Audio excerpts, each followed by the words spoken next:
Assalamualaikum warahmatullahi wabarakatuh. Perkenalkan, nama saya Diva Winanda, Stanbook A42120094. Saya dari kelas D PJKR 2020. Di video ini saya akan menjelaskan rangkuman materi dari kelompok 2 yang berjudul Hakikat Manajemen Olahraga. Yang pertama yaitu pengertian manajemen. Manajemen adalah proses untuk mencapai tujuan-tujuan organisasi dengan melakukan kegiatan dari 4 fungsi, yaitu perencanaan atau planning, pengorganisasian yaitu organizing, yang selanjutnya itu memimpin atau leading, dan mengendalikan atau controlling.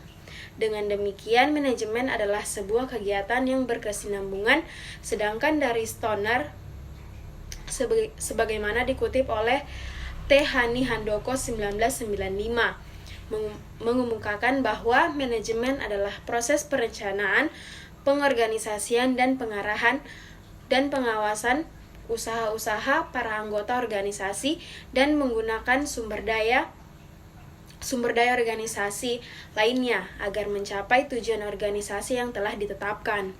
Yang kedua yaitu klarifikasi konsep, yaitu perilaku untuk hanya diaktualisasi pada saat-saat tertentu saja, yaitu potensi untuk berperilaku tertentu disebut ability atau kemampuan, sedangkan ekspresi dari potensi ini dikenal sebagai performance atau kinerja. Sesungguhnya tidak ada perbedaan pengertian yang tajam antara istilah administrasi dan manajemen. Para ahli memaparkan definisi dengan beberapa variasi. Namun, tampak adanya kesamaan seperti yang dipaparkan oleh Robin. Administrasi adalah suatu proses yang universal mengenai pelaksanaan aktivitas yang tuntas dan efisien oleh dan melalui orang lain. Inti pengertiannya adalah melalui proses administrasi dicapai pelaksanaan kegiatan secara efisien dan mencapai tujuannya.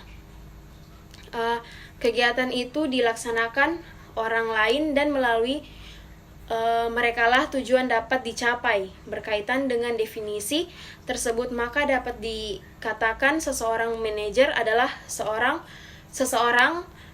yang berusaha untuk mencapai tujuan yang dapat dinyatakan dalam ukuran jumlah kuantitatif yang berkaitan dengan pencapaian tujuan suatu subsistem.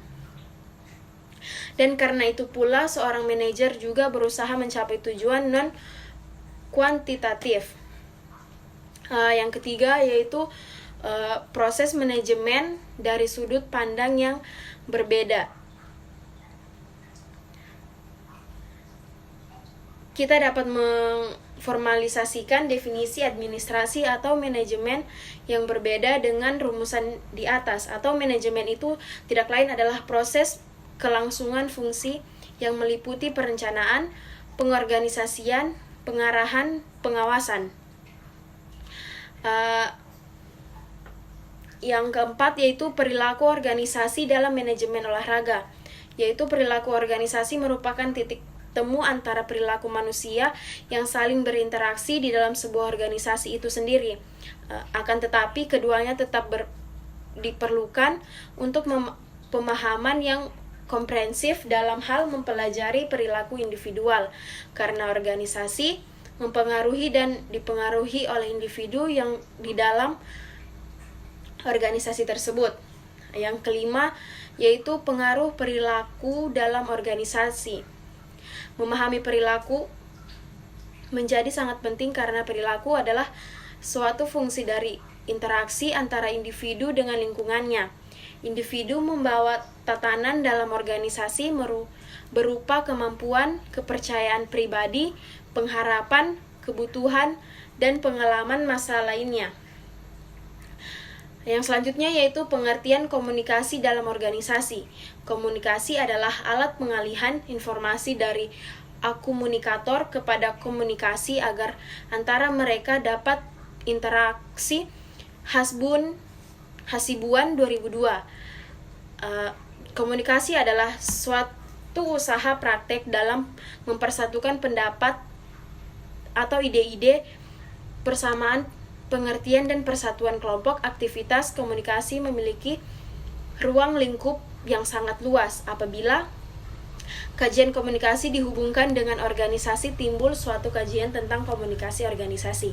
Mungkin cukup sekian yang dapat saya jelaskan. Saya akhiri, wabillahi taufiq wal hidayah. Wassalamualaikum warahmatullahi wabarakatuh.